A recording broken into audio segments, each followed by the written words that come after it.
Vaikom taluk NSS യൂണിയനും വനിതാ യൂണിയനും സംയുക്തമായി മംഗല്യവേദി എന്ന പേരിൽ വൈവാഹിക സംഗമം സംഘടിപ്പിച്ചു.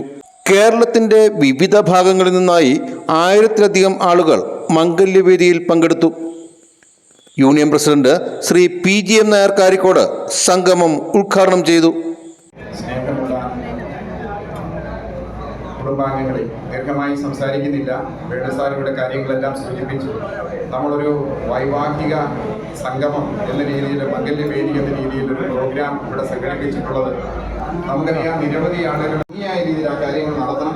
കേരളത്തിന് അങ്ങേയറ്റം വടക്കേയറ്റത്ത്, കാസർഗോഡിൻ്റെ അങ്ങേയറ്റം മുതൽ തെക്കേയറ്റത്ത്, തിരുവനന്തപുരത്തിൻ്റെ അങ്ങേയറ്റം, പാറശാല മുതലുള്ള ആളുകൾ കൂടി എത്തിയിട്ടുണ്ട്. 1000-ലേറെ ആളുകൾ, ഏതാണ്ട് 800 ആളുകൾ രജിസ്റ്റർ ചെയ്ത് കഴിഞ്ഞിട്ടുണ്ട്. 1500 പേരോളം വൈകുന്നേരം വരെയുള്ള സമയം ഇവിടെ എത്തിച്ചേരും. പല സ്ലോട്ടായിട്ട് പലർക്കും കൊടുത്തിട്ടുണ്ട്. വനിതാ union president Shrimati K. Jayalakshmi അധ്യക്ഷത വഹിച്ചു. അപ്പോൾ തുടർന്നും നമ്മളുമായിട്ട് ബന്ധപ്പെട്ട രജിസ്ട്രേഷനുകൾ നിങ്ങൾക്ക് നടത്താവുന്നതാണ്.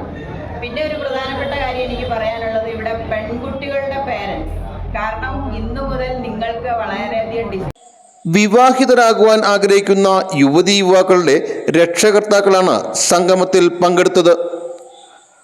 അനുയോജ്യരായ വധൂവരന്മാരെ കണ്ടെത്താൻ സംഗമം സഹായകരമായതായി പങ്കെടുത്തവർ അറിയിച്ചു. ഇടനിലക്കാരില്ലാതെ വിവാഹിതരാകുവാൻ ആഗ്രഹിക്കുന്നവർക്ക് ഗുണപ്രദമാകുന്ന ഈ പ്രോഗ്രാം തുടർ പ്രവർത്തനമായി മുന്നോട്ട് കൊണ്ടുപോകുമെന്ന് യൂണിയൻ ഭാരവാഹികൾ അറിയിച്ചു. Union vice president Shri P. Venugopal, programme coordinator PN Radhakrishnan, union secretary Akhil R. Nair, Sreekala Dileep, Jaya Rajasekharan, Shobhakumari, CN Omana, Ramya Sivadas, Sindhu Anil, Sreelekha Shaji, advocate K. Sreekala, S. Murukesh തുടങ്ങിയവർ സംസാരിച്ചു.